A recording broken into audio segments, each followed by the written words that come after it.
আমরা দুই মামা আছি, ভাগিনা আছে, তুমি আর চাচা আছে। আমি কয়েকটা কথা আসলে সত্যি করে জিজ্ঞেস করতে 7 তারিখে যে ঘটনাটা, এই ঘটনার সময় তো তুমি ছিল। হ্যাঁ, আমি ছিলাম। 1 নম্বর বিষয়। 2 নম্বর বিষয় হচ্ছে এই ঘটনা সম্পর্কে তো সবই দেখি। হ্যাঁ, আমি সবই জানি। আচ্ছা, এই ঘটনাকে কেন্দ্র করে কেস হয়েছে, আমরা যাবেন জানি। তো এই ঘরটা কার?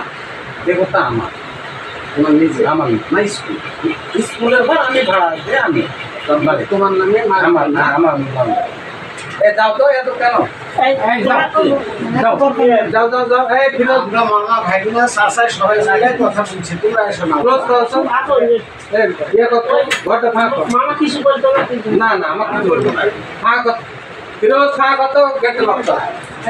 প্রয়োজনে গেট লাগাই দাও, অন্য কেউ যেন কিছু না বলে। আমরা এমন কিছু না, আমরা খুব কাছের যারা তারাই। তার মানে হচ্ছে যে এই ঘরটা তোমার নামে স্কুলের কাছ থেকে তুমি বরাদ্দ দিয়েছো, কিন্তু এখানে একটা বিষয়, সেটা হচ্ছে জাকিরের এখানে চেম্বার নেই। চেম্বার নাই, কথাটা ঠিক। আর আমি যখনই, যেটা আমার পক্ষ থেকে সত্য কথা, আমি যখনই শুনছি যে এটা চেম্বার হিসেবে দেখানো হয়েছে, আমি 2-1 দিনের মধ্যেই, যদিও বা এটা চেঞ্জ করে ফেলছি, 2-1 দিনের মধ্যে এটাও যদি কোনো কারণে অডিট হয়, কিছু হয়, এটারও তথ্য থাকবে না। প্রয়োজন বোধ আমি একটা করব। তার মানে এক কথায় আসিয়া বন্ধু বান্ধব থাকে, নিজস্ব চলপার না, এই জিনিসটা তোমারই। হ্যাঁ, আমার নিজস্ব, এবং সেটারও কোনো আলামত রাখবে, এবং এটার জন্য তুমি ভাড়াও দেওয়া উচিত। হ্যাঁ, যেহেতু শরীরগুলো ভাড়া দেয় না, তুমি এটা কাউকে ভাড়া দেবে না। আপনার ঘরের ওই পার্ট, এ পার্ট দুটাই আমার। আচ্ছা, আপনার এখন কি দোকান? এখন গার্মেন্টস আর ইন্টারনেট। ওয়াইফাই লাইন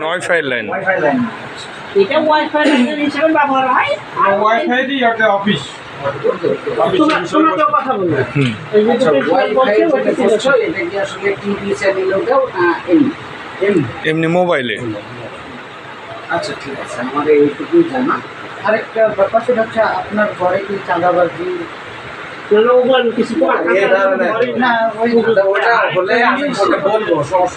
মানে যেটা মামলায় উল্লেখ?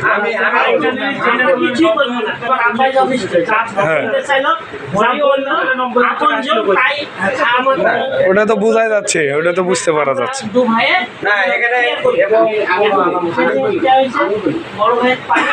আমি ঘটনাটা এই জন্য জানতে পারছি, আসলে বিষয়টা নিয়ে আমাদের মধ্যে বিভিন্ন মিশ্র প্রতিক্রিয়া চলছে। তো এই জন্য ইয়াসিন ভাইকেও নিলাম, আমার আমিনুল ভাইকেও নিলাম, আমিও থেকে নিজের কাছে। আমরা তো কালকে জামিন হয়ে আসছি, আল্লাহ।